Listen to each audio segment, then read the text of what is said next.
Hello, my name is Vipana and I am from Nepal. मैले चाहिँ यो lock-up so हेर्न लागेको छु होइन। हुन त बिग बस लकअप जुनमा फाइट हुन्छ त्यो सो मैले हेरेकै हुन्छु होइन। तर अहिले चाहिँ मेनली मैले यो योगेश आकाङ्क्षा भएर हेर्न लागेको। अनि त्यो एपिसोड 10 मा चाहिँ के भएको त्यो आकाङ्क्षा खास किन उसले यस्तो ओभर रियाक्ट गरेको कि लाइक त्यो स्क्रिन टच गर्न पाउँदैन भन्दा ऊ टच गर्न गयो, ल टच गर्यो ठिकै छ होइन।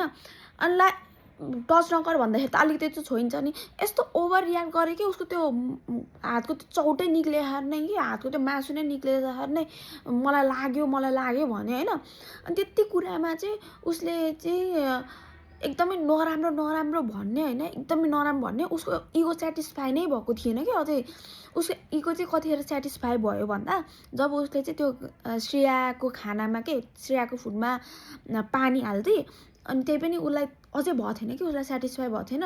अनि योगेशलाई सोधेँ कि उसले खाना चेन्ज गरेर मैले पानी हालिदिएको नाहे अर्को खाना लिएर भन्दाखेरि होइन उसले त्यही पानी हालेको गिलो रोटी खाइरहेछ भनेर भनेपछि बल्ल उसले गरेर हाँसी नि त।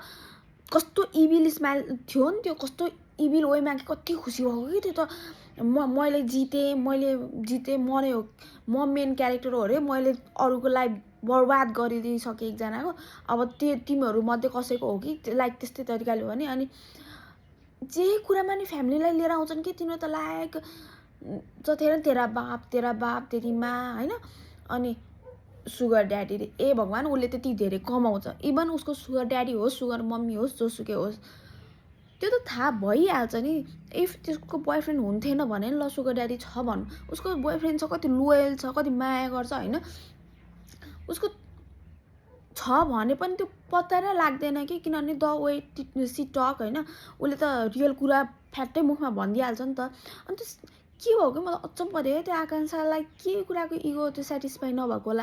अनि त्यो माधुरीको के गल्ती हो? ऊ जस्ट त्यो श्रेयासँग बोल्छ, श्रेयाको साथी हो भन्दैमा उसले माधुरीको त्यो खाटमा गएर बिस्तारामा गएर यसरी पानी फाल्ने काम गर्नुहुन्थ्यो त हुन्थेन नि त। बिचारा त्यो योगेश बरु मलाई मनै पर्थेन, चिटर भयो जस्तो लाग्थ्यो नि त, चिटर हो हुन त त्यही पनि।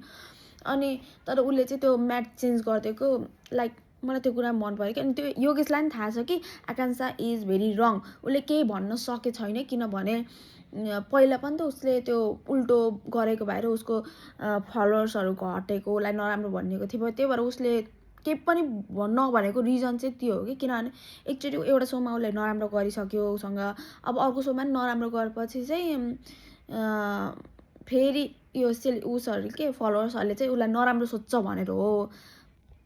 त्यही हो आजको लकअप। त रमाइलो भयो है।